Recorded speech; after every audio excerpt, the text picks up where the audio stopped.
Hi, this is Vernio and welcome to EverQuest Next Landmark. In this series I'll be covering news and personal impressions leading up to the eventual release of Sony Online Entertainment's World Building Simulator.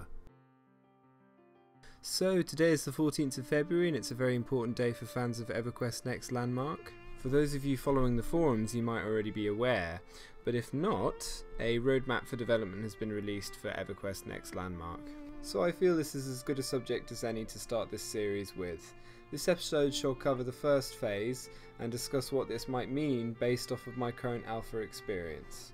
At heart, phase 1 covers 5 key aspects for improvement: better communication, socialization, movement around the world, better building, and more space. At current, let's just say that the alpha text box is not the greatest thing ever conceived by mankind. During phase 1, conveniences we've all come to expect are to be introduced, along with a few extras. Better channels, customizable tabs and links. On top of this they will be adding the option of internal voice communication and key rebinding, all to bring the current game's chat functionality to a level the community could hope for. Alongside this, a ratings mechanic will be introduced to leave feedback about player buildings. For those of you who've participated in the Mighty Quest for Epic Loot beta, this might actually sound familiar. On to socialization. For the most part, this seems to have a trajectory squarely aimed at social media, the love story of all next-gen AAAs. I can't fault this focus, but I do hope it doesn't take up too much development time. Apart from that, there seems to be some desire for the inclusion of mechanics that promote cooperation between players, not just the general friends tab and parties, but bonuses to things like group harvesting. Stay tuned for more information as it arrives. And now we come to moving around the world. Remember when the word Hearthstone didn't mean online card game?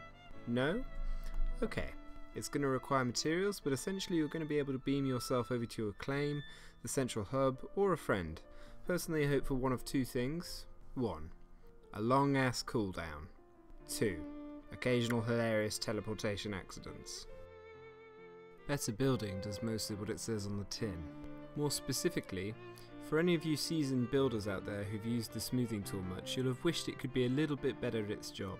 Apparently so does the design team, and that's set to improve. Apparently, the functionality of all tool sets is set to be upgraded. Personally, I feel key mapping could help most of the problem here. Apart from this, claim permissions are also set to make a comeback under the notion that building with others is fun, a point that segues wonderfully into our next focus for improvement: more space. If you're building with those other people, you're probably going to want more space. The design team is set to roll out the attached claim and additional claim option, as well as claim upkeep costs, something I'm very intrigued by personally, as it essentially means the introduction of in-game currency, a very big move. Finally, more space has something attached to it that in my eyes deserves its own section: the introduction of caves. That's big.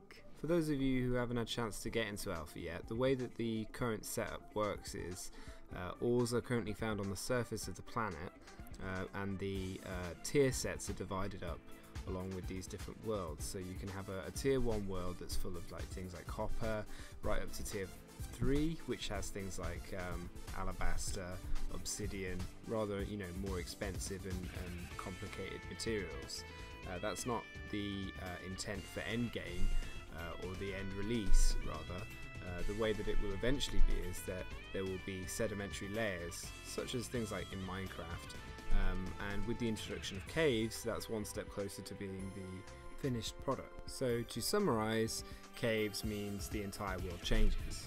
As big a change, if not even greater, than the addition of liquids, which is set to roll out at a later phase. So, to summarise, the completion of phase 1 would be a giant leap towards the completion of Landmark. If I could take a moment now to say that the footage shown was mostly that of my claim, it can be found on the server Understanding Watershed, north by northwest of the central hub.